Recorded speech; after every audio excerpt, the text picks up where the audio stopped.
네, 지난 시간에는 우리가 아주 간략한 데이터를 가지고 한 장짜리의 아주 짧은 보고서를 한번 만들어 보는 실습을 했었는데요. 지금 이 시간부터는 좀 더 실제 데이터와 비슷한 복잡한 데이터를 가지고 여러 장의 보고서를 만드는 실습을 한번 해보려고 합니다. 먼저 우리가 사용할 데이터부터 한번 살펴보도록 하죠. 우리가 이번에 사용할 데이터는 나눠드린 데이터 중에서 실습 매출 자료 샘플 엑셀 파일 이 데이터를 사용하도록 하겠습니다. 이 파일을 한번 엑셀에서 열어보십시오. 네, 데이터에 대한 설명을 좀 잠시 해드리도록 하겠습니다.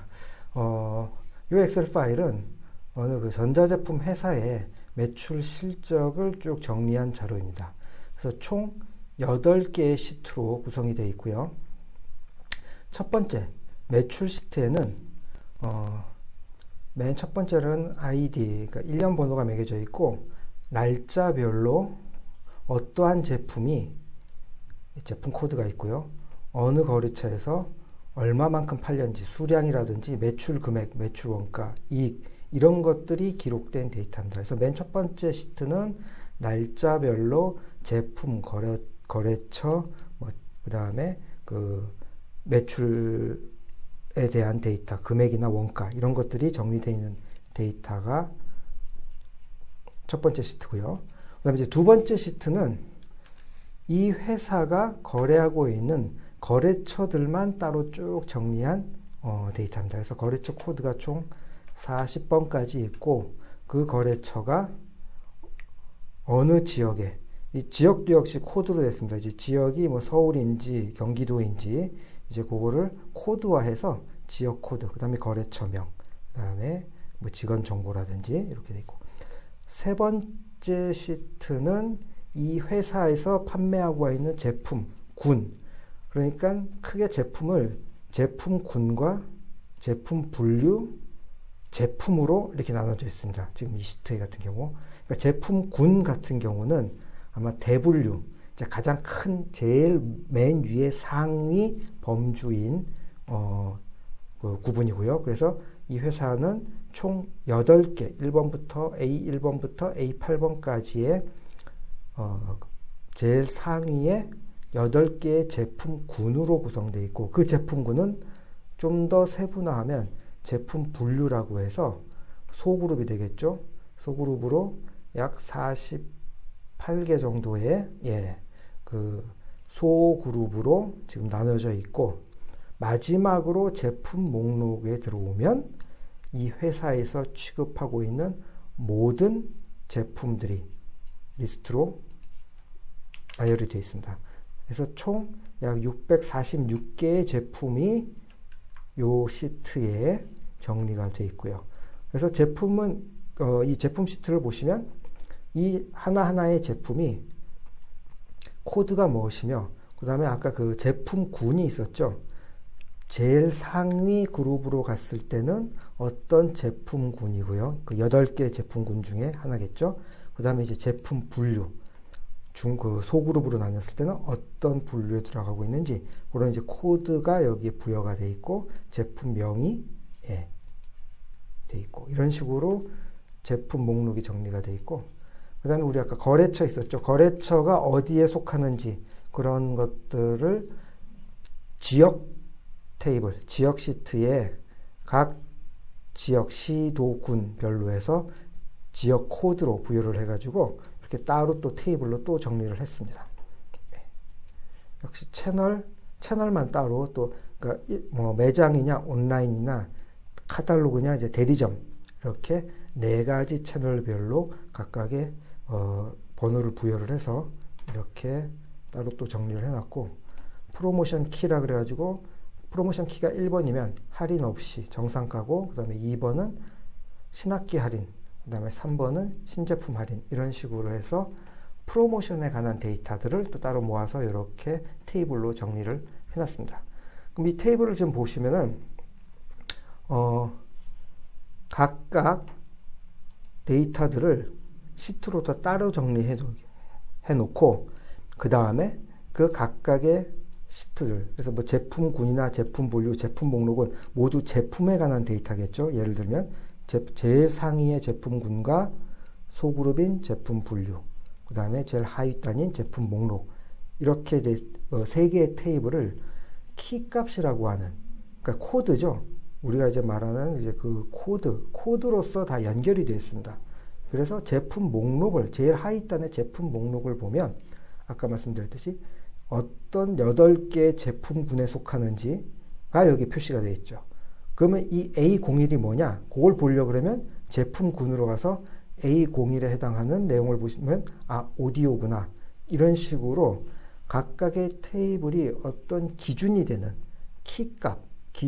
키값으로 이렇게 서로 연결이 되게 정리가 되어 있는 시트라고 보시면 됩니다. 사실 그러니까 데이터베이스라든지, 우리가 이제 데이터베이스 많이 쓰는 이제 관계형 데이터베이스, 이런 데이터베이스가 있는데, 그런 데이터베이스에서는 대부분 데이터를 이런 식으로 따로따로, 테이블을 따로따로 정리합니다. 제품에 관한 데이터, 고객에 관한 데이터, 지역에 관한 데이터, 매출에 관한 데이터, 모두 다른 테이블로 따로따로 관리를 하고, 그 테이블 간에 서로 이제 키값이 되는, 기준이 되는 변수를 정해서, 여기서 같은 경우는 제품군 코드, 이런 것이 되겠죠. 그런 기준이 되는 열을 정해서 그 키값으로 서로 연결하게끔 이렇게 정리를 하게 됩니다. 이게 일반적으로 이제 그 관계형 데이터베이스에서 데이터를 정리하는 방법이고, 이렇게 정리를 해야지만 여러분들이 데이터를 관리하기가 편합니다. 근데 일반적으로 현업에서 보면 데이터를, 지금 이 똑같은 데이터를 예를 들면 이런 식으로 많이 정리를 해요. 제가 이제 엑셀을 보여드리면, 방금 전에는 8개의 다른 시트에 제품 데이터, 고객 데이터, 지역 데이터, 뭐 프로모션 데이터 전부 따로 분리를 해가지고 8개의 테이블로 정리를 했었잖아요. 근데 지금 이 시트, 이 엑셀 파일을 보시면 그 8개의 데이터를 모두 하나의 시트에 이렇게 다 모아놨습니다. 예.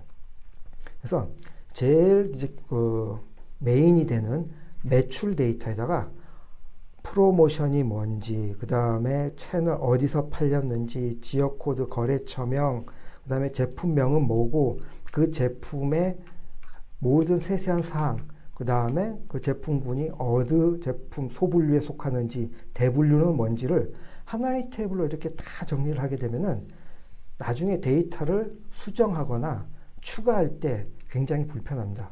그러니까 예를 들어서 거래처 코드도, 거래처 같은 경우도 이제 아까 같은 경우는 총 이 회사에서 거래하는 거래처가 지금은 40개입니다. 그런데 만약에 10개가 더 늘어서 50개의 거래처가 되었다라고 하면은 이런 식으로 따로따로 테이블을 관리하게 되면 여기서부터 41번까지 50번까지 추가된 거래처를 여기다 추가를 하고, 매출 실적을 적을 때는 그 거래처 코드만 그 다음부터 추가를 하면 되는데, 이렇게 한꺼번에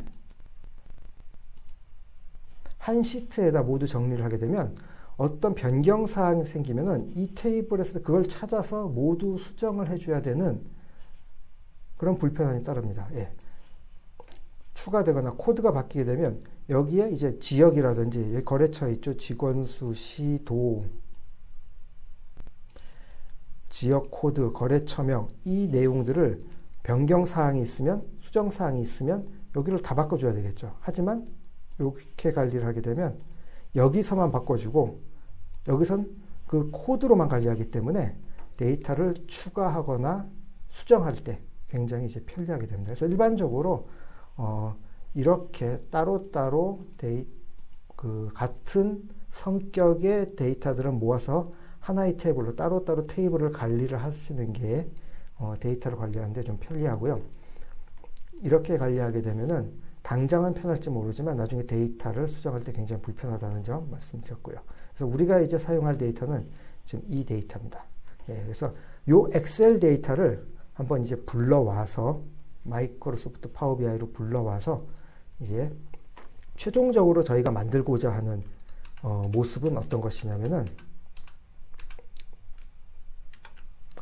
이러한 보고서를 우리가 이제 같이 한번 만들어 볼 겁니다. 전 시간에는 아주 간단한 보고서 한 장짜리 만들어 봤는데 이번에는 3페이지의 보고서를 만들어 볼 거고요. 그래서 첫 번째 페이지에는 전체 현황, 이 회사의 매출 현황, 이익 현황, 이런 것들을 연도별로 제품별로 볼 수 있는 전체 현황 페이지를 만들 거고요.